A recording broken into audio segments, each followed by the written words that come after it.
welcome back. I'm your host, Dr. Bob Lee. As we prepare for the upcoming holiday season, our next guests join us to make sure we do not forget about the many seniors in our community. Andrea Wang Castaneda is here with Natalie Silva.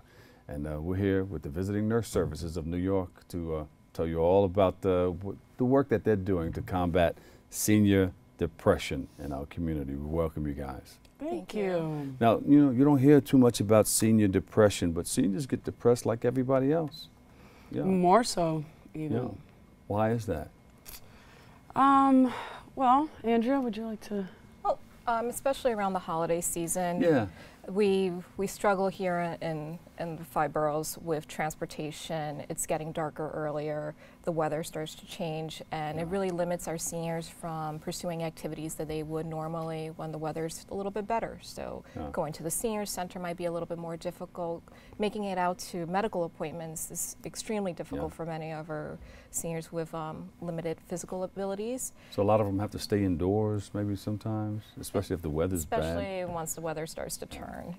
And then you guys go visit them at their homes? So essentially, our programs we're from the in-home geriatric mental health program, and I'm from the Geriatric Mental Health Initiative program. From Visiting Nurse Services of New York. So we are the nonprofit sector of Visiting Nurse, and what we do is provide free supportive counseling, assessments, and mental health services for seniors over 60 who reside in the Bronx. Oh, yeah, I think important to repeat what she said about it's grant funded by the New York City Department of Health and Mental Hygiene, as well as the City Council, which basically means it's free, no insurance required, which is pretty cool and special because you don't find that often. They don't have that in other areas. And when we actually say free of charge, it really is. We don't request insurance information to provide our services directly. That's great. How can you tell if a senior is depressed or needs help with depression? When we go in the home, we provide a comprehensive assessment. So a lot of questions are asked, but some of the signs that we look for immediately have there been changes in appetite, sleeping patterns, low mood, low affect. If they show that they're having, little to no interest in getting involved and doing things that they normally do, those are big signs to look for. And they're depressed if it lasts more than 2 weeks, 3 weeks? It's usually depression if it's lasting more than 2 weeks consecutively. Yeah. I mean, we all feel sad and blue every once in a while, but it's when there's a pattern it's when we really request that our seniors get assistance. So then what happens after that if you upon finding out that someone's depressed? So I'll describe my program a little bit.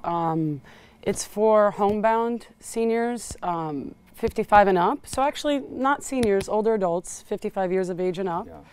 And they have to be homebound. And so we go in and we assess. And my program provides long-term counseling, supportive counseling and therapy.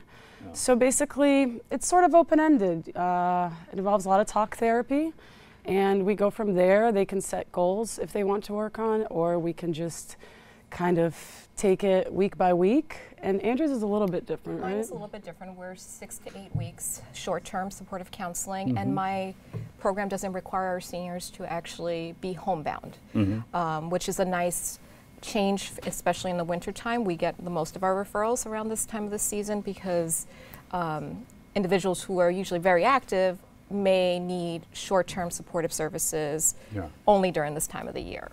So you mentioned referrals. Somebody has to call you and let you know that there's a problem somewhere. Our referrals can come from anywhere. We do self-referrals, so our seniors can call directly and say that I would like services. Or could be a family member. Could be a family member or a provider, like a doctor, a social worker, a healthcare professional who may be interacting on a different level with our seniors. How'd you guys get involved in this? I've been working with the older adult population for some time now. I actually started out in doing hospice work, and then my path has sort of led me to this. And I love the one-on-one clinical work with older adults. From hospice to? Yeah. Wow. It's,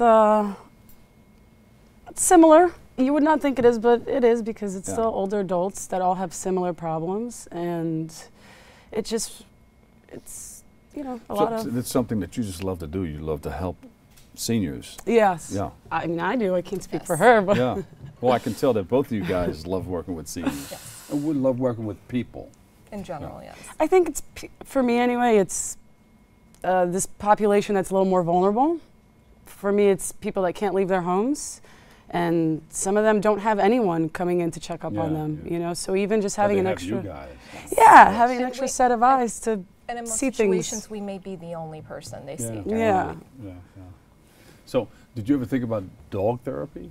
I mean, you hear a lot of stories about, you know, seniors.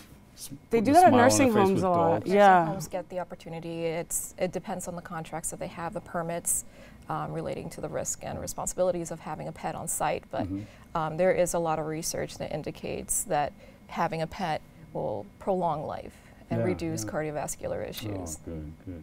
Well, we thank you guys for the services that you guys are providing. You know, it's a special thing. Not everybody can do what you guys can do. Thank you. Thank you. Yeah, yeah. So we continue to applaud you in this Thank you day very of much. or this time of Thanksgiving. We give thanks to you guys. Thank you for your service. Where can we go for more information on what you guys are doing? You can contact us directly. Our Mm-hmm. number is 718-536-3225. And it's usually one of us who takes the referrals. Oh, So okay, it's yeah. direct service. All right.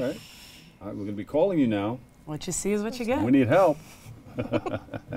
Especially this time of Thanksgiving. You're right. A lot of people, you don't even have to be a senior. Depression sets in, you know, for one reason or another. You mentioned a couple of them.